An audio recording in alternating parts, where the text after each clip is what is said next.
Well, welcome back to Autumn in Asia Cambodian style. Today, I'm going to do something I've never done before, and that is I am doing an interview with a Pol Pot survivor. And if you don't know what Pol Pot and Khmer Rouge was, at the end I'm going to do like a 30-second brief, but I want to get into this video. A friend of mine I met when I was on my trip, Mony, she was 5 years old when when Pol Pot came and told her family they had to leave and destroyed their house. And it's a sad story, but it wasn't what I thought it was going to be. And let's just let Mony tell her story. So, Mony, Yeah. hello. Hello, my name is Mony. I'm glad that I can introduce myself and tell about my childhood story. Yes, I wrote a short story of my childhood before and during the Khmer Rouge. Because this memory still in my mind from then and up to now.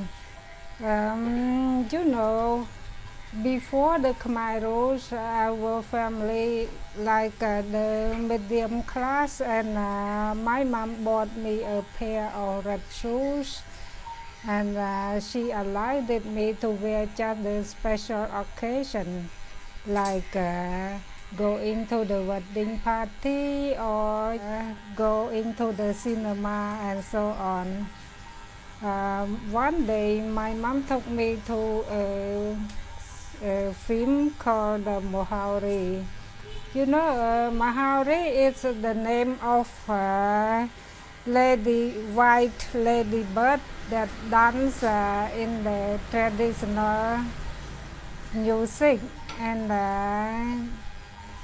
when back home, I showed the dance to my grandpa, and he sang that traditional song.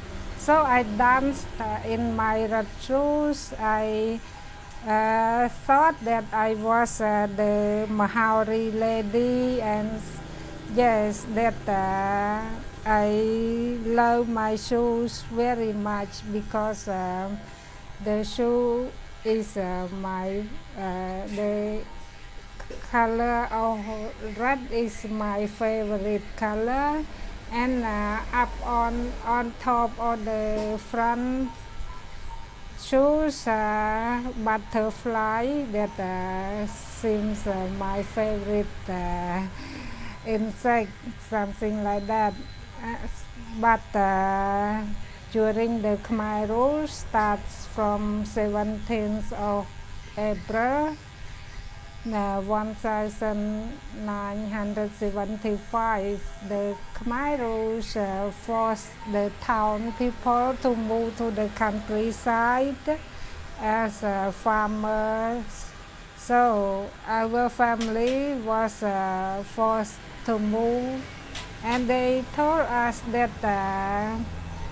just to go away for 3 days. So my mom didn't take many property, just little food and clothing for 3 days.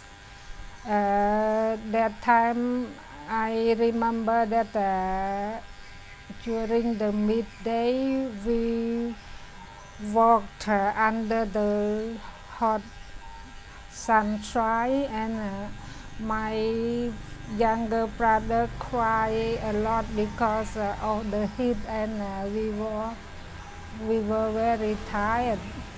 Then there at the countryside, instead of returning home, they forced us to move from place to place, further and further, and that time I miss my home. I thought of my shoes and the reading books, and one day my dad told he was allowed to come to collect the wood for the community kitchen that called Sahakor during the Khmer Rouge. We use the word Sahakor, it means community, and my dad told us about coming back home to collect some wood, so I was very happy. I asked him to look and got back my shoes for me. So he noted. The next day he left our cottage early morning, and I was very excited. I waited for him, even I didn't go out far away from the cottage because I thought my dad would come back soon. I waited until I slept on the lawn in front of the cottage, but late evening my dad returned home tiredly, so I didn't dare to ask him for my shoes. But during dinner he told all the family that my grandma's traditional wooden house was destroyed and he could not find my shoes. So that time I was very disappointed. During the night I didn't sleep. I thought that my shoes flew away from me, and that is a very sad experience that's still in my mind up to now. So that's all. Thank you. I would show some paintings or illustration about this story. Hello, these are my paintings about my short stories. This girl is the Maori girl that I imagine that I was the lady, and in my red shoes, you see the red shoes and butterfly on top.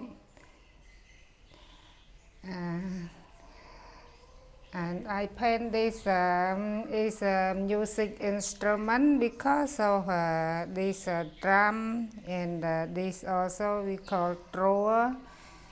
I painted the feather in the hand shapes, means the freedom and happiness before the Khmer Rouge. But after 18th of April 1975, Khmer Rouge pulled down the Cambodian into level 0. They pulled down the knowledge, the literacy, because they killed all the knowledgemen, and they raised up the braveness. As a Khmer proverb, this knowledge and literacy always up on top of the water. That time I felt like we were in prison. That after my dad told me of losing red shoes, I felt out that my shoes flew away from me.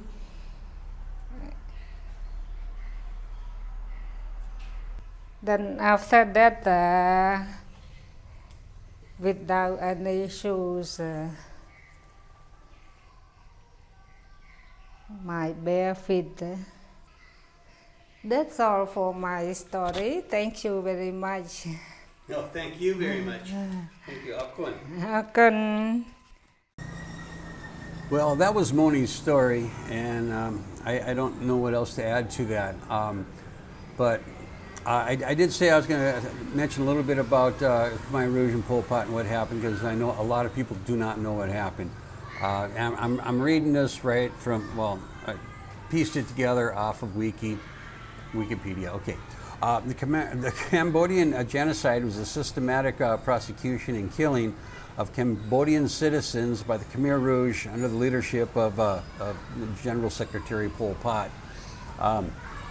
It resulted in 1.5 to 2 million deaths from 1975 to 1979. That was nearly a quarter of the entire Cambodian population. After seizing power in 1975, the Khmer Rouge wanted to turn the country into an agrarian socialist republic. And to fulfill the goals, the Khmer Rouge emptied the cities and forced Cambodians to relocate to labor camps in the countryside, where mass executions, forced labors, physical abuse, malnutrition, disease was rampant. The massacres ended when the Vietnamese military invaded in 1978, and by January 1979, like I said, 1.5 to 2 million people had died due to the policies, the Khmer Rouge's policies. And like prisoners, you know, people who were smart, educated, doctors, lawyers, people that went to school. I've heard even people that wore glasses because they think they're smart. Those prisoners were taken to the killing fields where they were executed, tortured and executed. And they're executed often with pickaxes, and that just comes from Wikipedia now. Now it's to save bullets. And they were buried in mass graves.